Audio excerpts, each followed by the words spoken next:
स्वागत आपका MP news TV पर। मैं हूं निधि और आज का मुद्दा है एक खत। वो खत जो कांग्रेस की ओर से लिखा गया है चुनाव आयोग को।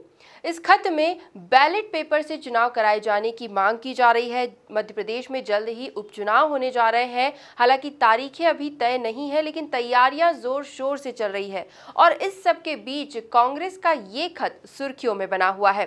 बैलेट पेपर से चुनाव कराए जाने की मांग जो कांग्रेस ने उठाई है, इस पर भाजपा की प्रतिक्रियाएं भी सामने हैं और भाजपा का कहना है कि हार के डर से कांग्रेस इस तरह की मांग उठा रही है। बीजेपी और कांग्रेस एक बार फिर आमने सामने हैं, तो दोनों की ही प्रतिक्रिया हम यहां पर जानने की कोशिश करेंगे। सबसे पहले जिन्होंने ये खत लिखा है उन्हीं से हम बात करेंगे। कांग्रेस की तरफ से पूर्व मंत्री सज्जन सिंह वर्मा इस वक्त एमपी न्यूज टीवी से जुड़ चुके हैं। सज्जन सिंह जी, स्वागत आपका एमपी न्यूज टीवी पर। और आपसे जानना चाहेंगे कि क्या वजह है इस खत के पीछे, क्यों ये मांग उठा रही है कांग्रेस की उपचुनाव बैलेट पेपर से कराए जाए। देखिए, पूरे विश्व में इस बात का पुरजोर विरोध चल रहा है कि ईवीएम मशीनों से चुनाव सही संपादित नहीं हो पाते। जब श्रीलंका जैसा देश अपनी संसद का चुनाव बैलेट पेपर से करा रहा है, तमाम सारी भारत की राजनीतिक पार्टियां सवाल उठाती रही हैं। क्योंकि चुनाव आयोग भी दिल्ली सरकार के कब्जे में है, तो सही निर्णय वो लोग ले नहीं पाते। हमने इसलिए लिखा कि लंका में चुनाव संसद के हो गए। हमारे मध्य प्रदेश में 27 विधानसभा के चुनाव हैं, छोटे चुनाव हैं, कम चुनाव हैं, तो क्यों ना बैलेट पेपर की मांग जब पूरे विश्व में उठ रही है तो हम एक्सपेरिमेंट करें।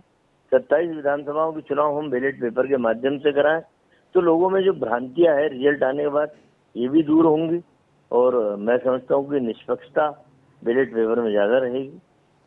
जी, उपचुनाव को लेकर एक सवाल ये भी उठ रहा है कि जैसे फिलहाल कोरोना संकट काल चल रहा है, सोशल डिस्टेंसिंग की बात की जा रही है, एक जगह इकट्ठा नहीं होना है, इन सब के बीच उपचुनाव कराना क्या ये सही है? क्योंकि सोशल डिस्टेंसिंग का पालन ऐसे में नहीं हो सकता है, तो कोरोना से लड़ाई ज्यादा जरूरी है कि उपचुनाव की लड़ाई ज्यादा जरूरी है? मैंने तो चुनाव आयोग को पत्र लिखा है, आयुक्त को। चुनाव वो कब कराएं ये नहीं लिखा है मैंने उस पर। जी, मैंने जो लिखा है कि 27 चुनाव है, एक एक्सपेरिमेंट मध्य प्रदेश के उपचुनाव में किया जा सकता है। वो चुनाव कब होगा ये तो सीबीसी, सीबीआई, न्यायपालिका, चुनाव आयोग सब तो कब्जे में है बीजेपी के, केंद्र सरकार की जेब में है। तब मैं उनसे क्या बोलूं, मेरे कहने पे कराएंगे क्या चुनाव? मैं तो बैलेट पेपर की मांग कर रहा हूँ कि बैलेट पेपर से कृपया करके ये चुनाव करा लें। जी, बहुत बहुत शुक्रिया एमपी न्यूज टीवी से जुड़ने के लिए। तो ये थे कांग्रेस की तरफ से पूर्व मंत्री सज्जन सिंह वर्मा, जिन्होंने खुद चुनाव आयोग को पत्र लिखकर बैलेट पेपर से उपचुनाव कराने की मांग की है। लेकिन इस मांग पर बीजेपी की प्रतिक्रिया जो सामने आ रही है वो हम आपको बताते हैं। बीजेपी से इंदौर सांसद शंकर लालवानी इस वक्त एमपी न्यूज टीवी के साथ है। स्वागत आपका एमपी न्यूज टीवी पर। और आपसे ये जानना चाहेंगे लालवानी जी की जो मांग कांग्रेस उठा रही है उस पर क्या प्रतिक्रिया है आपकी?